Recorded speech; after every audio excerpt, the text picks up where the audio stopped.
that they have in the 70s at sort of a Black Power moment in New York when they're both squatting in this house together. And in the book, in Malamud's view, I think it becomes very clear that everybody's authenticity is predicated on everybody else's.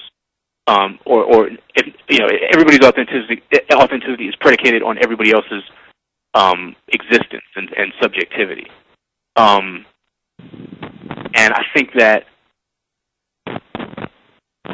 I don't really, all I know of Shapiro is the sentences you're reading me, but I really wonder about his investigations into this whole notion of blackness and authenticity.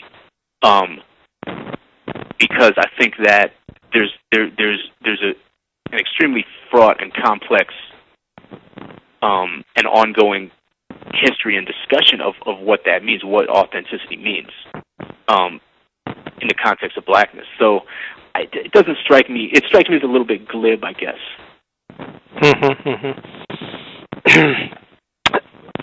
Do you think there's something to?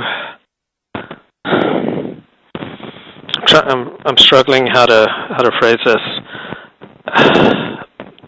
There seems to be like a much more eager need among certain Jews to be embraced by blacks than by blacks to be embraced by Jews.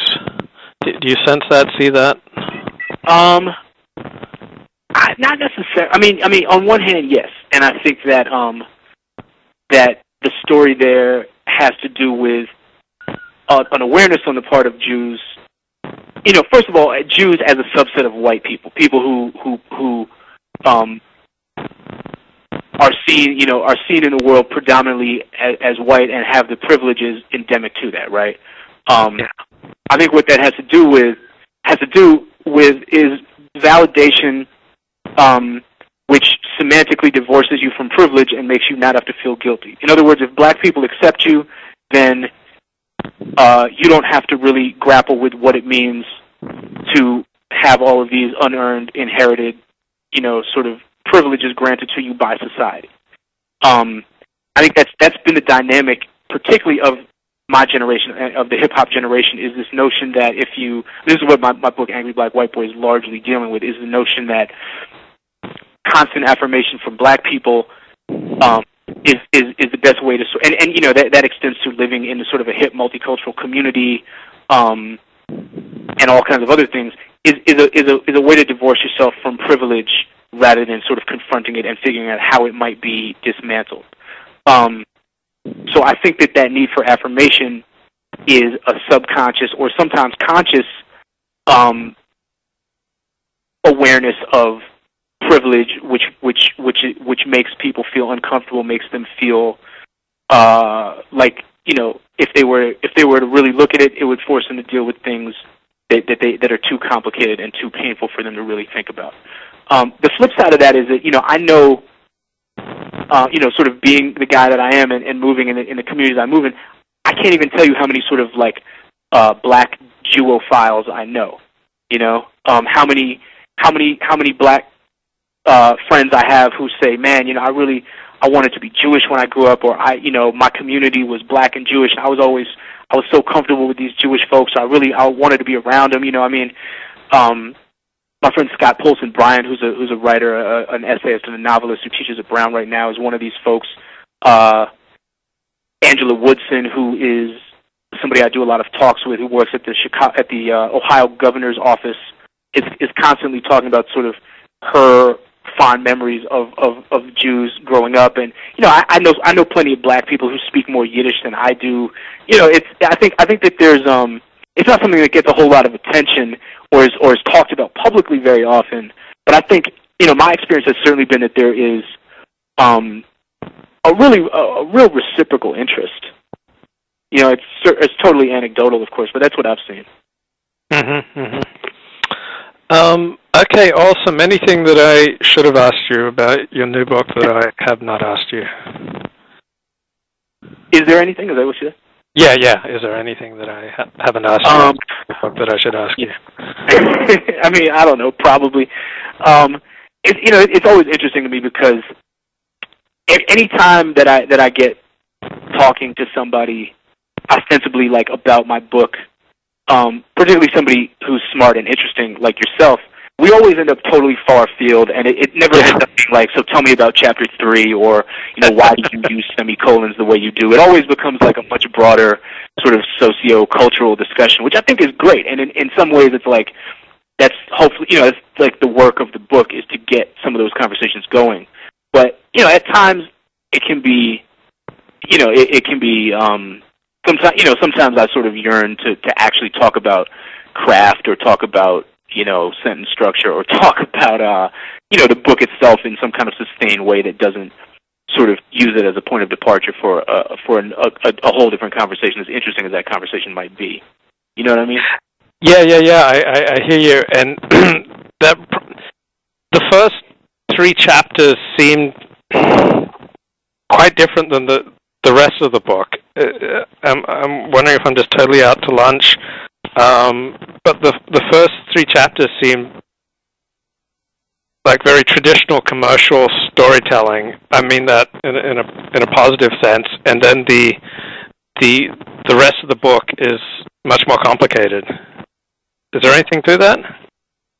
Complicated in what sense? Well, the first introducing each protagonist, it seems linear. Like the story's going somewhere, and I'm forming expectations for how this story will go, and then the rest of the book explodes my expectations. That's interesting. What expectations? Well, the first, Tristan. I thought, this is going to be the story of the rise of a great Jewish novelist who came out of this background that was not really friendly to writing novels, and this is going to be about the rise of this novelist. Instead, the rest of the book is about his fall and somewhat climb back up, but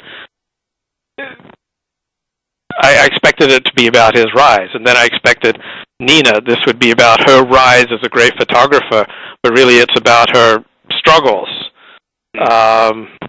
And then the same with Tris. So, how traditional, like Harold Robbins. Ever read any Harold Robbins? No, actually. Oh, okay. Well, he's like the quintessential commercial novelist. I mean, his story is all about someone who's poor, who works hard, gets a lot of sex and success, and then fails, and then gets more sex and success. Yeah. And so I start the book and okay, this guy's poor and he's in a Jewish ghetto, and he's just starting to explore the outside world and starting to find his range as his meter as a novelist. And then boom, when I encounter him again, it's not about his rise, it's about his struggle. Yeah. It's interesting. I mean, I certainly didn't set out to build up, in those first 2 chapters. I definitely didn't set out to create a set of expectations that I was then going to foil. I didn't intend any sort of misdirection. I guess I don't know. To me, I mean, those first 3 chapters are sort of the start points for each of these characters in some way. Moments that set them on a certain path. But I certainly tried to sort of anticipate in terms of character, in terms of gesture, that none of these folks was going to have an easy time of it. In a lot of ways, there's this in all 3 of those chapters. There's sort of this relationship between the artist and some kind of outside cultural force, and in all 3 cases, it's some element of black culture that sort of provides a spark, but also, I think, points toward a relationship that's going to be difficult. The primary relationships set up in all of those chapters, I hope anyway, are tense even from the beginning. Tristan and Pendergast, Tris and his grandfather